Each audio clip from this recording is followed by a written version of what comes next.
আরজু যা কিছু করতেছে সবকিছু আরজু স্বার্থের জন্য করতেছে। আরজু চাচ্ছে এ বাড়ি এবং ব্যবসা প্রতিষ্ঠান সবকিছু আরজুর নামে লিখে নিতে। হ্যালো বন্ধুরা, আপনাদের মাঝে আগামী পর্বের অগ্রিম আপডেট নিয়ে হাজির হয়ে গেলাম বাংলা টিভিতে। আপনাদের পছন্দের নাটক ভালোবাসার আলো আঁধার আজকের পর্ব 161তম। তাই এই পর্বটা কেউ মিস করবেন না, আর চ্যানেলটা সাবস্ক্রাইব এবং লাইক শেয়ার করে দেবেন, তাহলে দেখতে থাকুন সম্পূর্ণ ভিডিও। গত পর্বে দেখতে পেয়েছেন জ্যোতিকে এই বাড়িতে থাকতে দেবে না এক কথা বলে দিয়েছিল শাহিনের মা, আর বাকি সবাই রাজি ছিল জ্যোতিকে এই বাড়িতে আশ্রয় দেওয়ার জন্য। এরপর শাহিনের মা সিদ্ধান্ত নিয়েছে নন্দিনী যা বলবে সেটাই হবে। তখন নন্দিনী থেকে পরামর্শ নিয়ে জ্যোতিকে বাড়িতে থাকতে দিয়েছে শাহিনের মা। এই পর্বে দেখতে পাবেন শাহিন জ্যোতির কাছে বলতেছে, যেখানে সবাই আমাদের বিপক্ষে থাকার কথা, কিন্তু সবাই কেন আমাদের পক্ষে কথা বলতেছে একমাত্র মাকে ছাড়া। আর বিশেষ করে আরজু তো বিপক্ষে থাকার কথা ছিল, কিন্তু এখানে দেখতে পারছি আরজু সবার চেয়ে বেশি আগ্রহ দেখিয়ে আমাদেরকে মেনে নিয়েছে। কারণটা কি?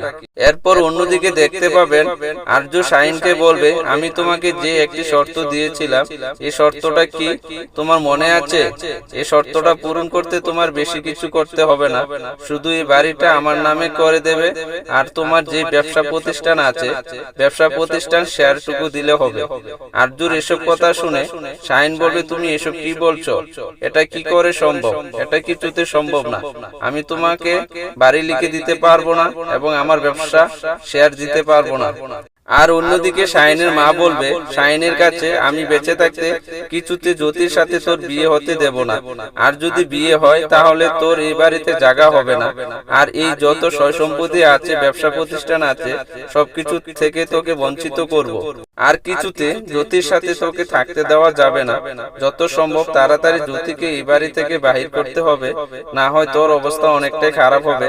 আমি শেষবারের মতন বলে দিলাম, মাথায় রাখিস। এছাড়াও থাকবে আরো অনেক সুন্দর সুন্দর কাহিনী। সবাইকে আগামী পর্বের ভালোবাসার আলো আঁধার নাটক দেখার আমন্ত্রণ রইল, আর চ্যানেলটা সাবস্ক্রাইব এবং লাইক শেয়ার করতে ভুলবেন না। আজকের মতন বিদায়, ভালো থাকেন, সুস্থ থাকেন।